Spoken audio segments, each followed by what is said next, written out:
Welcome to Los Santos, the city of celluloid, sin, and cellulite removal. From dead starlets in Vinewood, to the gangbangers in Davis and Strawberry, and terracels in Chumash, to the drunken tourists in Del Perro Pier. It's time to take a look inside this cesspit of destroyed dreams, drug-addled degenerates, and deluded desperados that make up this great city of lights. Hi.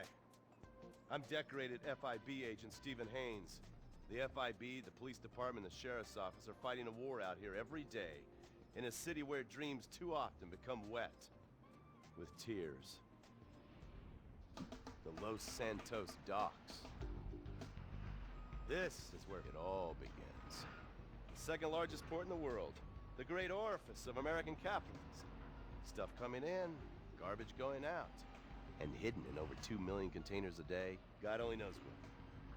The cartels pay off some low-level schlub, and suddenly you've got military-grade weapons, badly cut crystal meth, and grade A yayo from Mexico flooding our streets. And once it hits the hood, it's anarchy, with a side of murder hold to fries.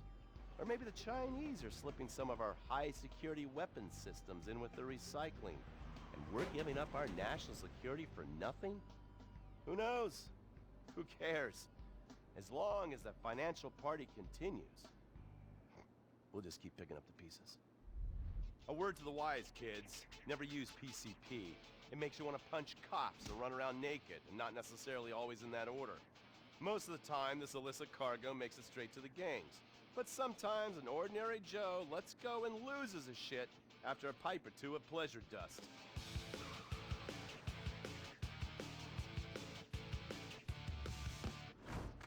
The Vagos, bloodthirsty Chicanos with a predilection for pain, papaya juice, and spicy plantains. They're one of the largest Mexican street gangs in the city, with rumored connections to several major mafias.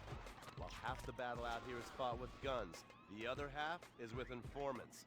Sometimes you need to become the bad guys to bust the bad guys. All right, guys, let's go. When the ballas and the families aren't shooting each other, they're selling the dope that the junkies are shooting into their veins. The families love sports almost as much as they love banging. Flashy, arrogant, competitive, and aggressive, they are lifelong bitter enemies of the ballas.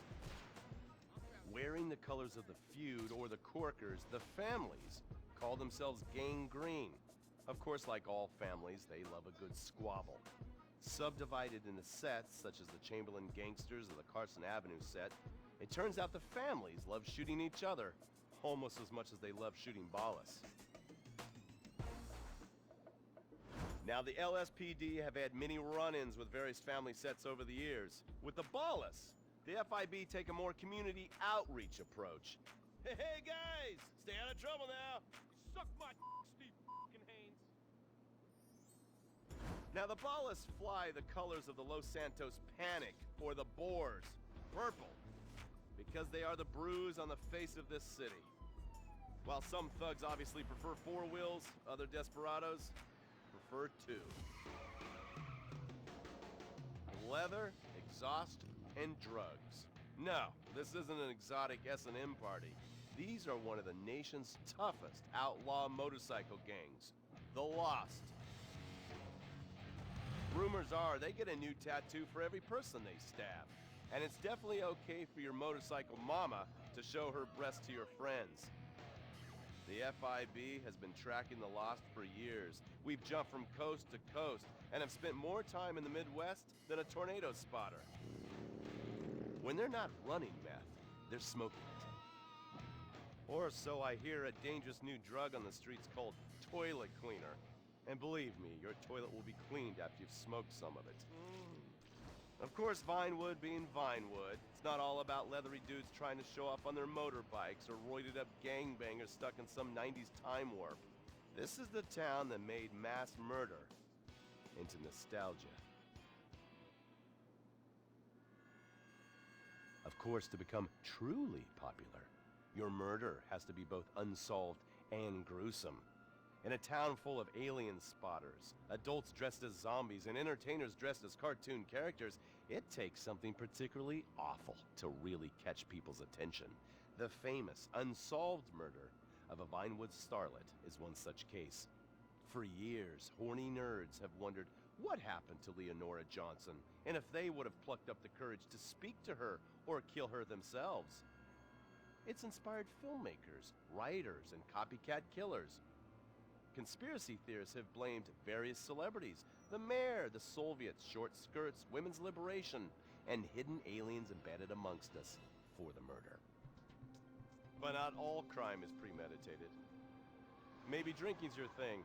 Look at this drunken buffoon, proving that there doesn't always need to be criminal intent to cause serious criminal damage. Or maybe you're just an overprivileged poppycock, living on daddy's pension and protesting about the unfairness of capitalism.